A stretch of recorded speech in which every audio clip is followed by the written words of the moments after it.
for that, we would never have pictures.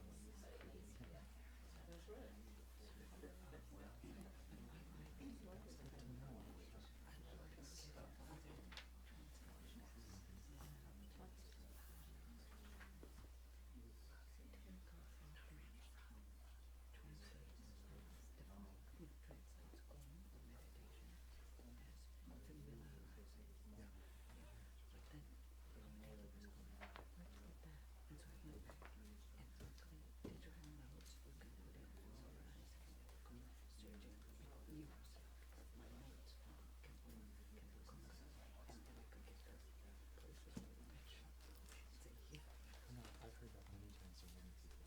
Yeah.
Morning.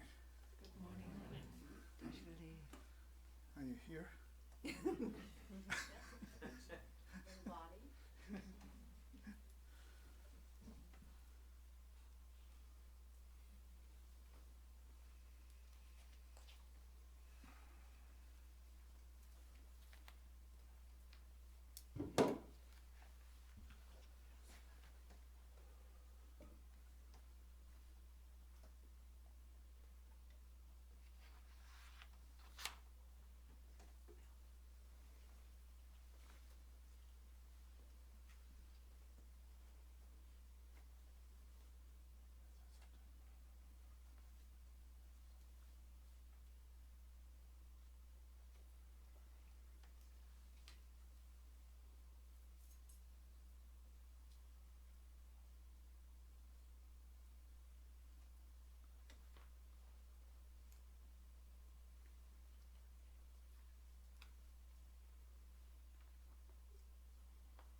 It's nice to see you all.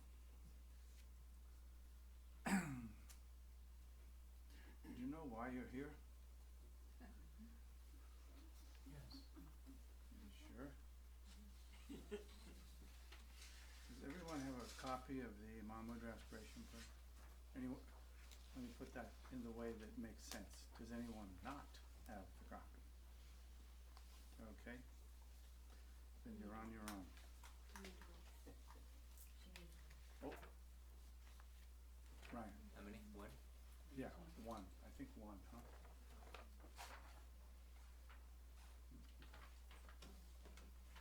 Tim, do you have? I do, thank you.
Of course,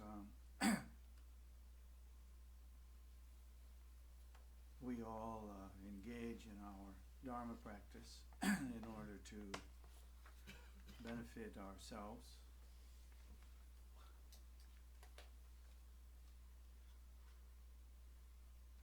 And it's important that we have some confidence in that we actually will benefit. And once we have some confidence, then just a little further in,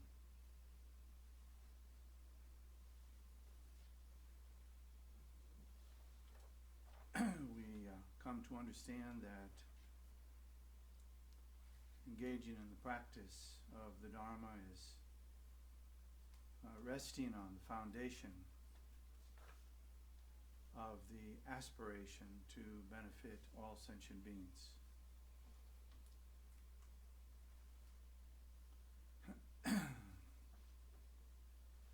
This arises naturally when we have accomplished our own benefit, even to a small degree.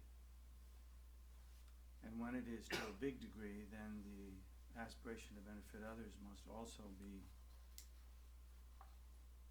large.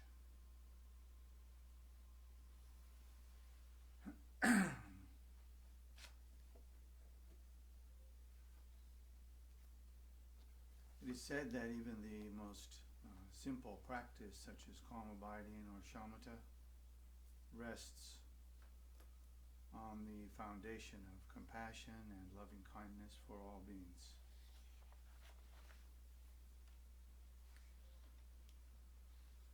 If that's true, then how much more it must rest on compassion and loving kindness for all beings to engage in the practice of Mahamudra, the highest and most difficult of all the meditation systems. Can you hear? I always think I can hear, so you must be able to hear.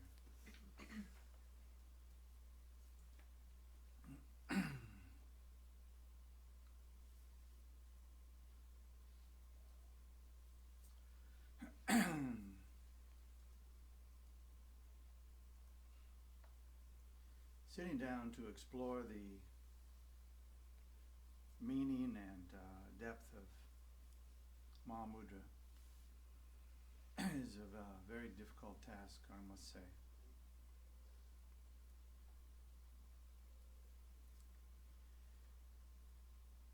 In Tai Situ's commentary on the Aspirations for Mahamudra prayer,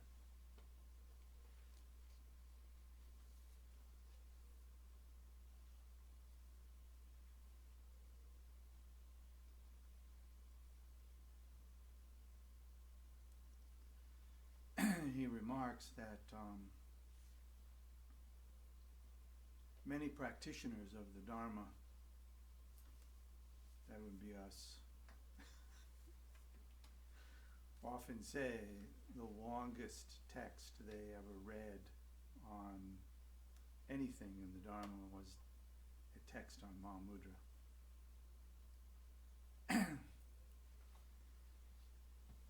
Siddha Rinpoche points out that being the case, the authors of those books also say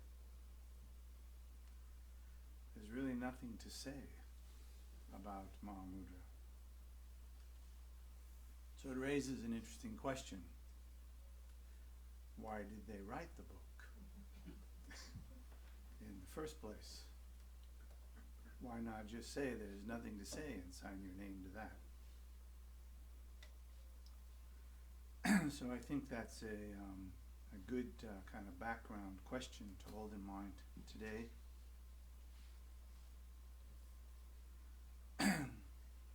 Every time we open our mouths to talk about Mahamudra, there is a certain kind of betrayal, reflecting back on ourselves, that in that moment we don't actually understand what we're doing. So it's good to recognize that every time we talk about it, every time we raise some clever phrase about it, we've actually stepped away from what it was that we're trying to explore and understand.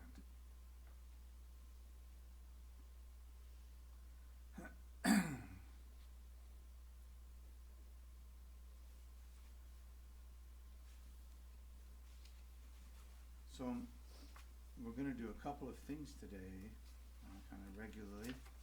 So I hope you can all stay for the whole thing.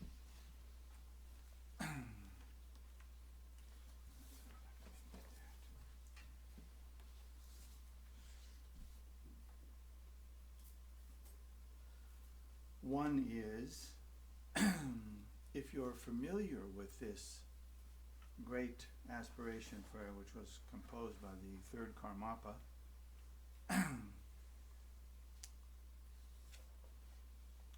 many centuries ago, if you're familiar with it, then you also know that reciting the prayer often is really helpful.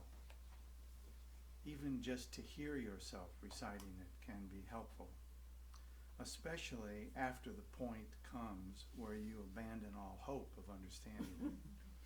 Then it becomes even more helpful to recite and listen to the sound of it and not pay so much attention to what we think the words mean.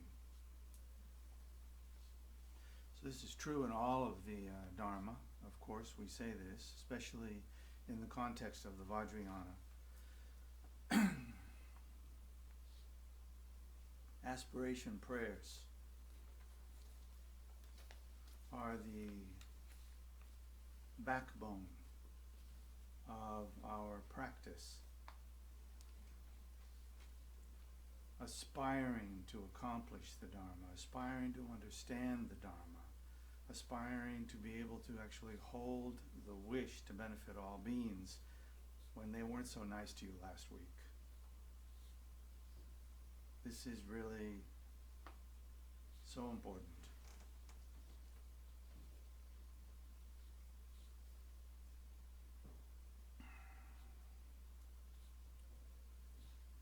So in the beginning, when we look at the prayer, we'll start by going through, and occasionally we will recite, repeat, explore, recite, repeat, and go through the prayer in that way.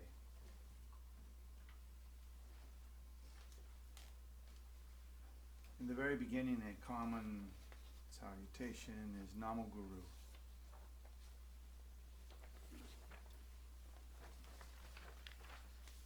Namo Guru is simply means I bow down to the Guru. Homage to the Guru. And it's nearly always stated in Sanskrit, as a means of referencing and paying homage to the origins of this practice and other practices that came from India. So it's not just about the country of India, but it's also because the Buddha was in India, and so the Dharma was established in India first and then spread. And so there's, throughout our practice, we encourage ourselves to have a sense of respect for where it came from. It also helps to undermine our sense of dharmic nationalism. I used to say that, we are the ones who really did it. So the Tibetans were pretty good about not forgetting where it came from. It seemed to work for them, so we will continue that.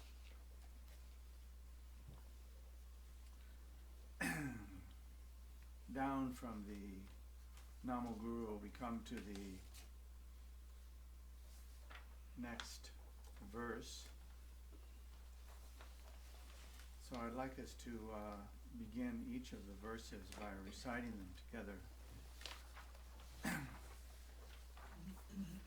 Then after we've explained them a little bit, we'll recite it again, that verse, and we'll recite the next verse and move forward with that.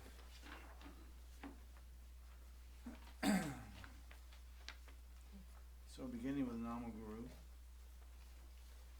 O Namo Guru, Gurus and Yidams, deities of the Mandala, Buddhas of the 3 times and 10 directions and your children, consider me with kindness, grant your blessings that all my wishes be realized.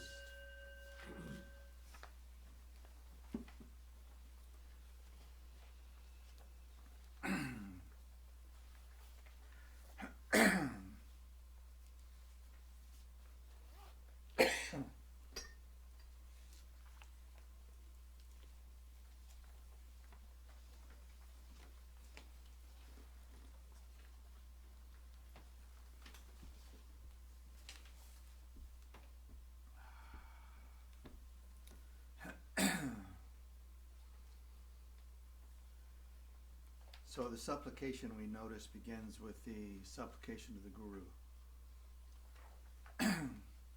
This is a clue in this tradition that we're engaging in the Vajrayana, since in the Vajrayana the connection and importance of the Guru is preeminent. So many prayers begin with that salutation.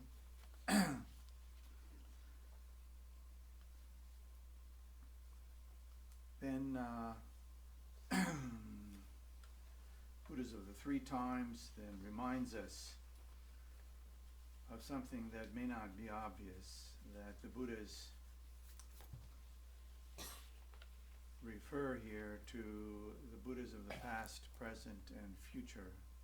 Sometimes we make the mistake when we think of Buddha as a human being who lived some time ago in India, and that's it, done. But in this context, that's just the beginning.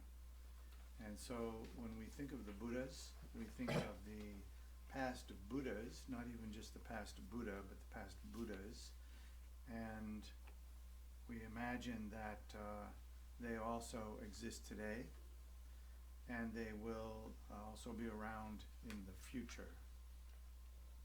Very important. Then we come to an odd line, I think, where we say, I'm sorry, I missed the one thing. Directions, the 3 times 10 directions, which means everywhere, and your children. So your children here are like the spiritual progeny. We're really talking about bodhisattvas, like individuals who study and practice and actually accomplish the Dharma to a certain degree. So we could say those who actually enter the stages of the bodhisattva are progeny or children of the Buddha.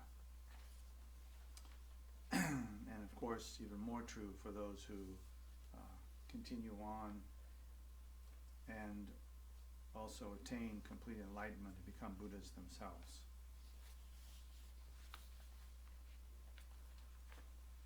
The odd line is, consider me with kindness. So it's an odd line to ask the Buddha to consider me with kindness in one sense. So what was he doing before I asked? Not considering me with kindness, or what? So in Tai Siddha Rinpoche's commentary, which again is what I primarily used to prepare for today, even Tai Siddha Rinpoche says it's an odd line, which is why I feel okay about saying it. It's an odd line. And then he actually doesn't really make any excuse for it, no explanation. He said, the Dharma is full of those kinds of paradoxes. So kind of get used to it. If you trouble yourself over too many things, you'll lose your way. So consider me with kindness also has a kind of meaning of bringing ourselves down to a certain kind of clear area. From one place, it's odd to ask the Buddha to consider me with kindness, but from another place, from the person, the I, who is reciting the text and all, it's completely appropriate to make that request. It's completely appropriate to make that request, and also notice it's a little odd, and just go with it. It won't be the last odd thing. So then we say, grant your blessings that all my wishes be realized. Well, of course, and we also here are holding the wishes to attain enlightenment for the benefit of all sentient beings. And so we're asking for the blessings in order that that might come to pass. Again, asking for the blessings is odd. But from our standpoint, endowed with a strong sense of me, it's completely appropriate to make that request.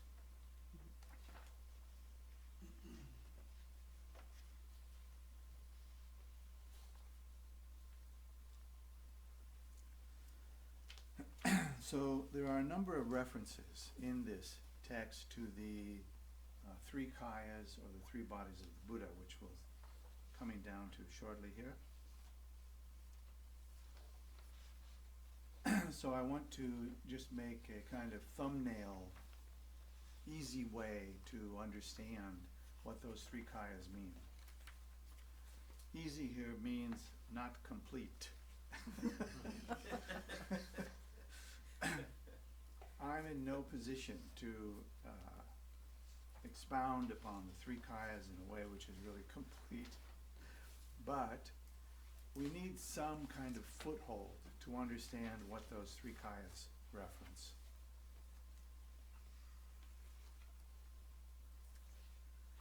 The 3 kayas are the 4 bodies of the Buddha. And the first thing you should hear is, wait, didn't you say 3? So we'll get back to that in a moment.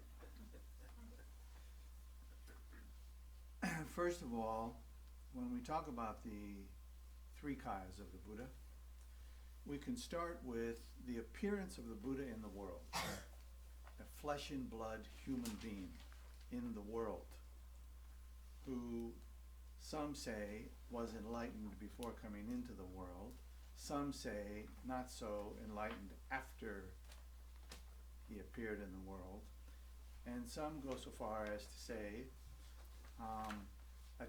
going through the steps of attaining enlightenment was for the benefit of demonstrating how you do it.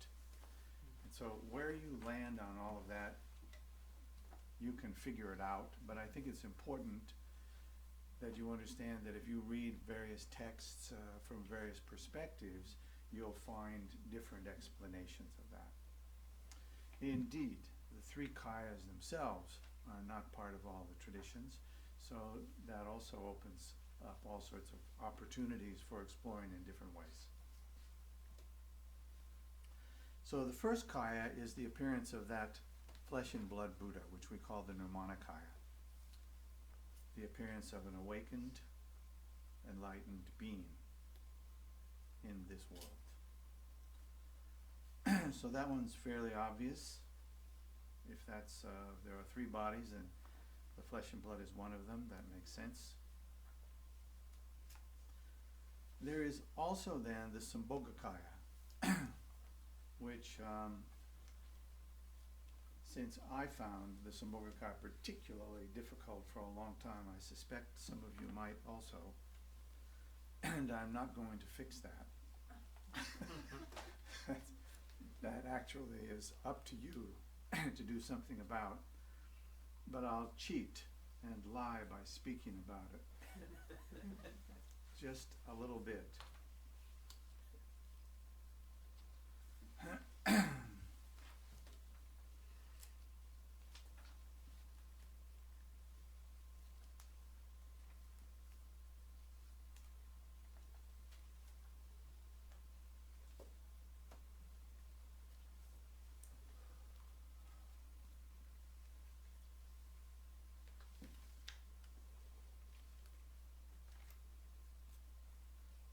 So first, let's talk about the remaining kaya that we haven't mentioned yet, the Dharmakaya.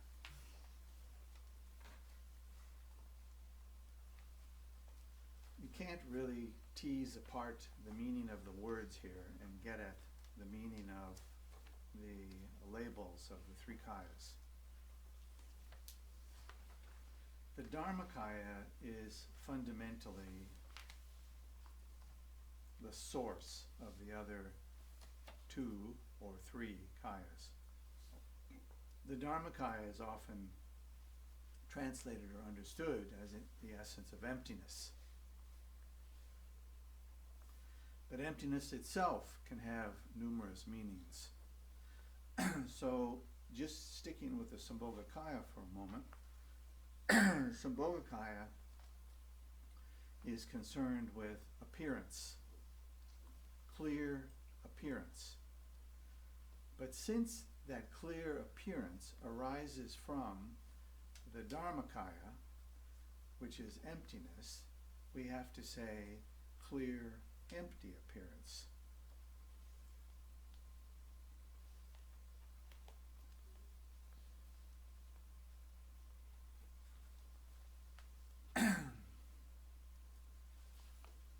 And there are many ways of talking about that emptiness, so I want to just for the moment leave emptiness on the table.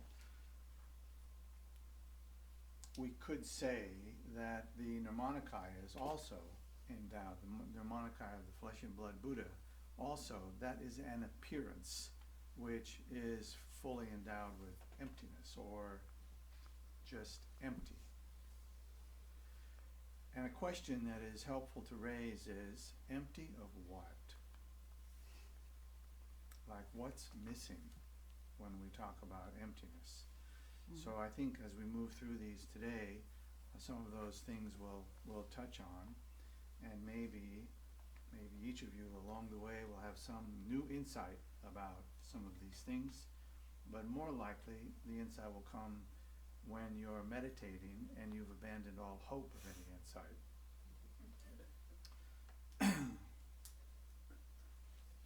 So the three kayas then we can say are first of all, the emptiness, we can start at that end too, and say, from emptiness arises an appearance. Now that relationship between emptiness and appearance is really the realm of the Sambhogakaya, and the Sambhogakaya is the realm of deities, amongst other things. So sometimes deities become a little confusing. Are they Buddhas? Are they Bodhisattvas? What are these things? And this is not really the subject of today, so I'll just say this much.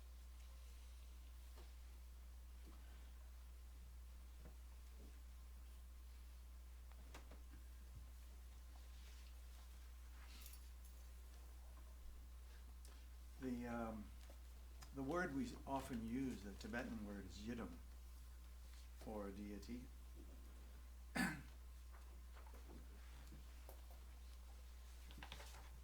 Oftentimes in a visualization we see deities and yidams, and those visualizations, since they are visualized, we have a very clear understanding of their emptiness. We visualized it, so in other words, it doesn't feel solid to us, which is important, to not feel a sense of solidity, nor a sense of permanence. So when they disappear, though we wanted them to stay, we are just experiencing the innate nature of emptiness. So the yidams can be Buddhas.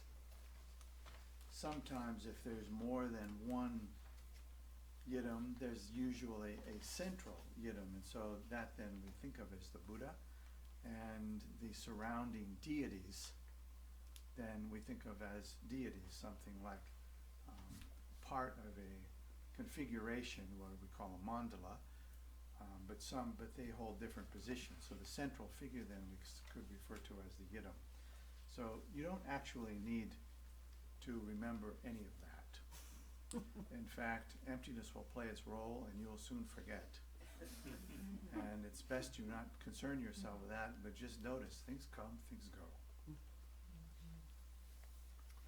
So Karmapa uses a thing which I'd never heard this phrase before.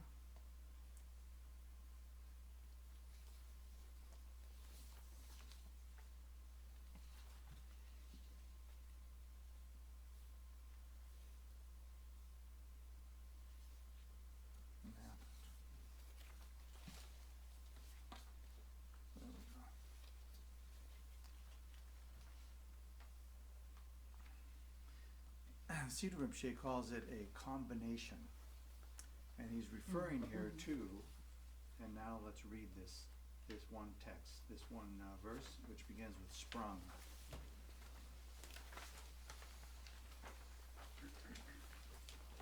No, first let's read the gurus and yidams, and then we'll immediately read the sprung from, following it, okay?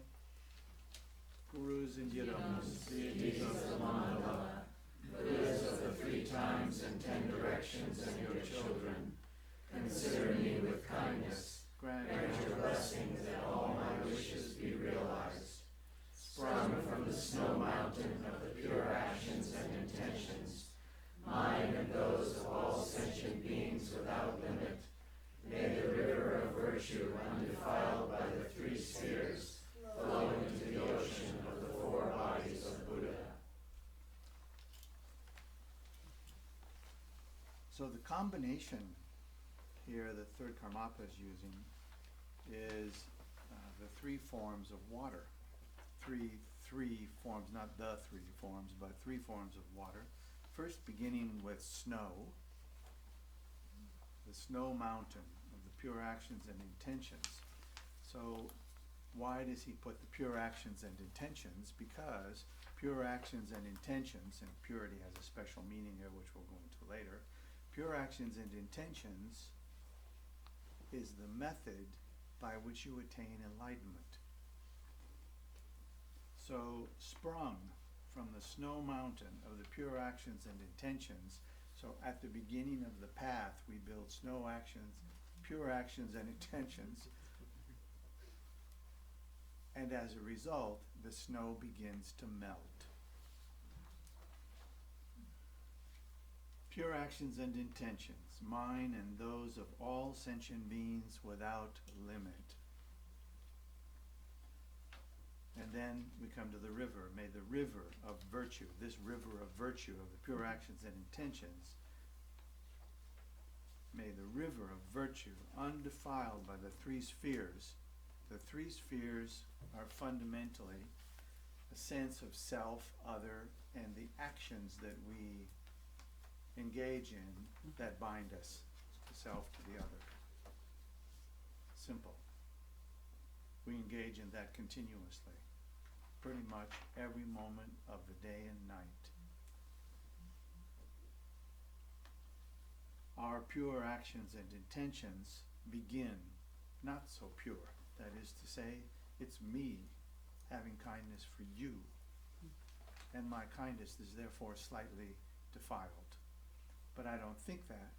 I think, cool, I did it.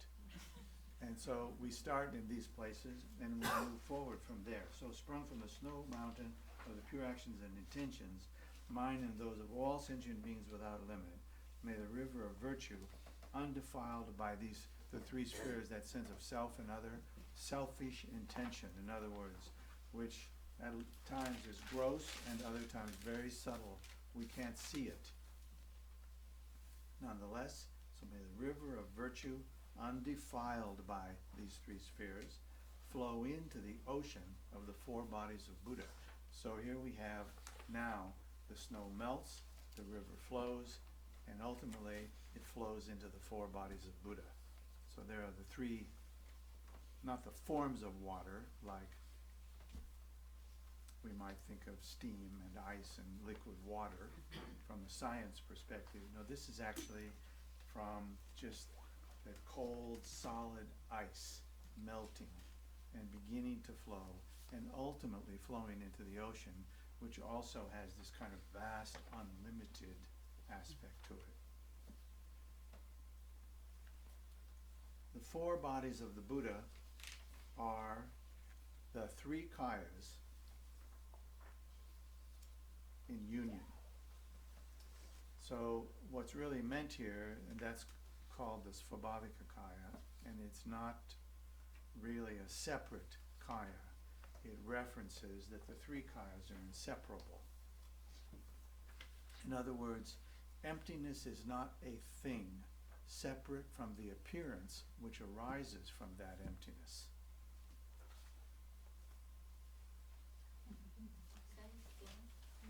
What? Say it once more. Emptiness is not a thing which is separate from the appearance which arises from that emptiness.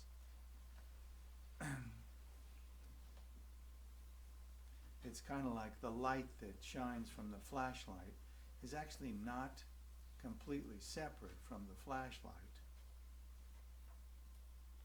The flashlight was a necessary ingredient,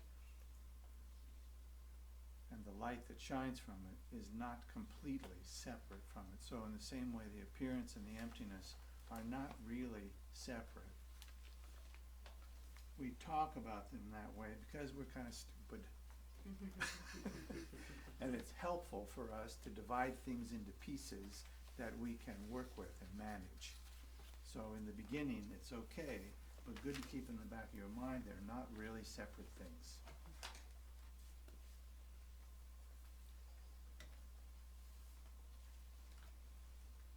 Okay.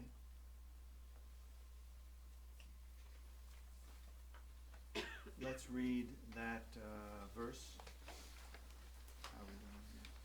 Yeah. Let's read that verse and come down to the next one, which begins with as long as. So first, sprung from the snow mountain of the pure actions and intentions, mine and those of all sentient beings without limit, may the river of virtue undefiled by the three spheres flow into the ocean of the four bodies of Buddha. As long as I have not realized this, through all my lifetimes, birth after birth, may not even the words for defilement and suffering be heard, and may I enjoy the prosperity of oceans of happiness and virtue.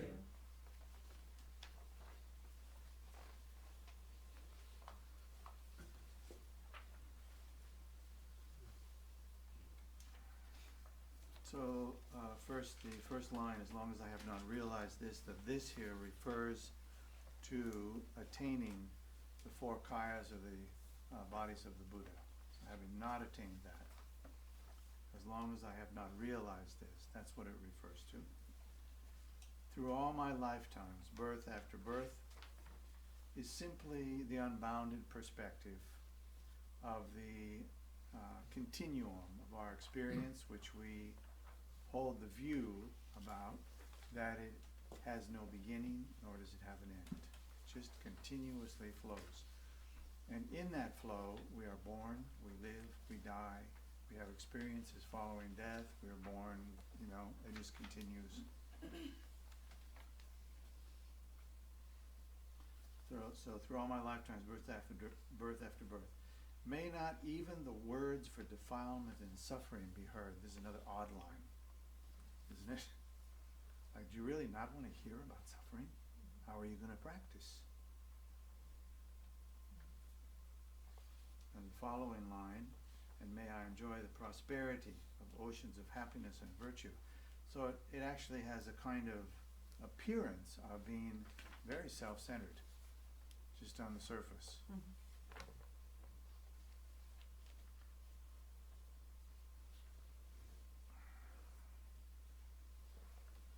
So a quote from Tai Sita Rinpoche here, which I think is relevant.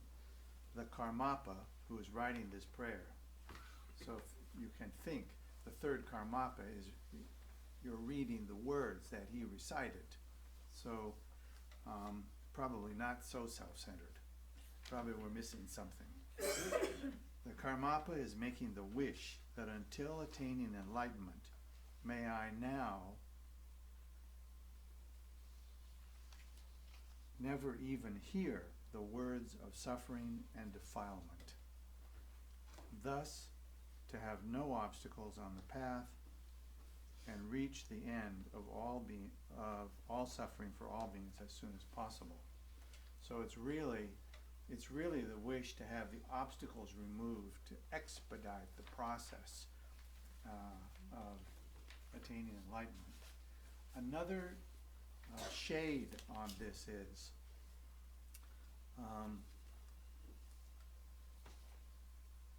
just to mention,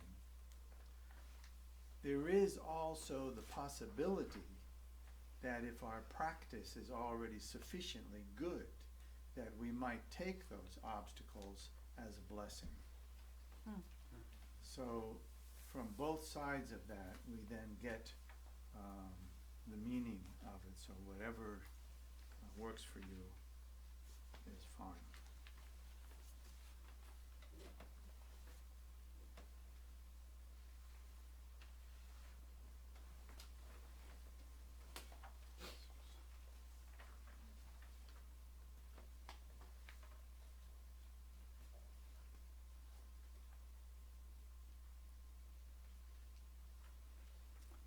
So let's, how are we doing? Let's do one more. So we recite as long as, yes. The previous verse, as long as I have not realized this, all the way down through the next verse. As long as I have not realized this, through all my lifetimes, birth after birth, may not even the words for defilement and suffering be heard, and may I enjoy the prosperity of oceans of happiness and virtue. Having obtained this excellent, free, and well-favored life, along with faith, energy, and intelligence, having attended a worthy master and received the pith of the sacred instructions, may I practice the sacred Dharma properly in all my lives without interruption.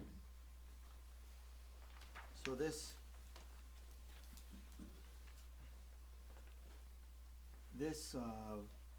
verse is actually more interesting than it may first appear. If we were starting out on a journey, which we are, we would make a checklist of things that we need. Food, baggage, car, keys to the car, all the things from the big to the little. And we would gather those things up because we understand what we need in order to accomplish that journey. So that's what this verse is. Having obtained this excellent, free, and well-favored life. Number one, at the top. You don't have this. You don't have even the aspiration to make the trip. So the first thing is this excellent, free, and well-favored life. Those of you who are familiar with the 4 thoughts that turn the mind, reference this in a little bit, along with faith, energy, and intelligence. So it's generally taught that one needs a modicum of intelligence, like some intelligence. Some people are born like physically, mentally, there's a problem, and they don't actually have that intelligence to understand even basic things.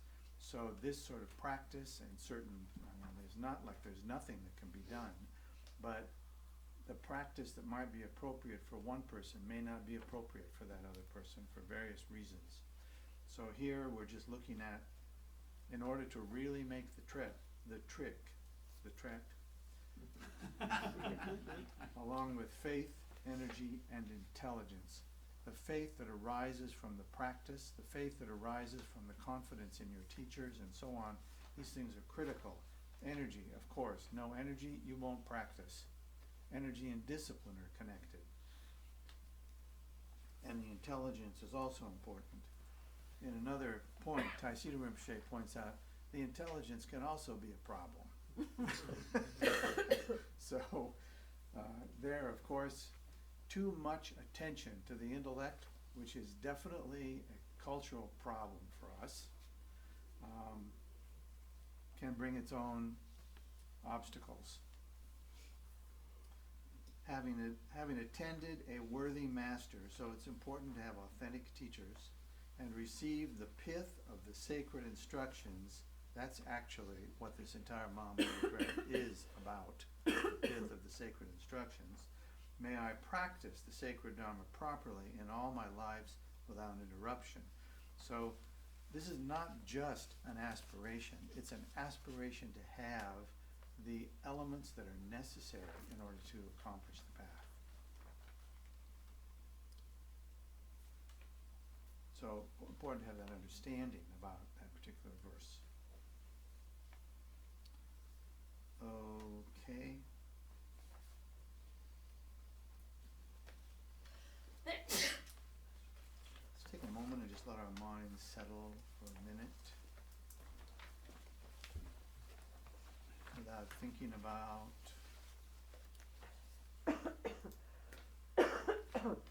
what we've talked about.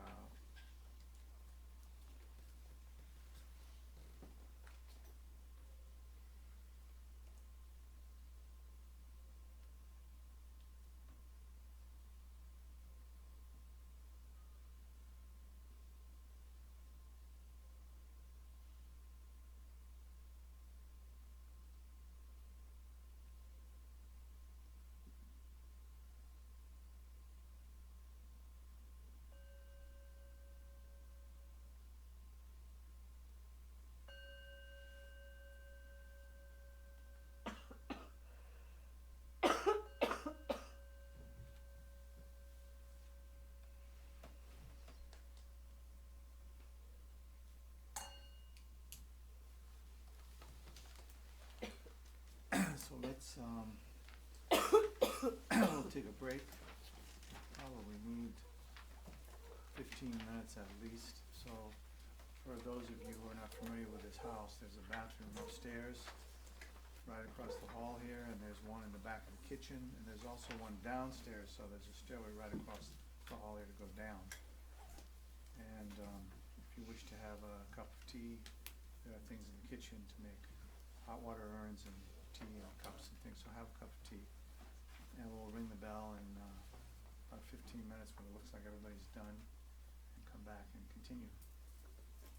Oh, and on the break, let's observe silence today on our breaks, at least up to the lunch break. That'll help keep us on track.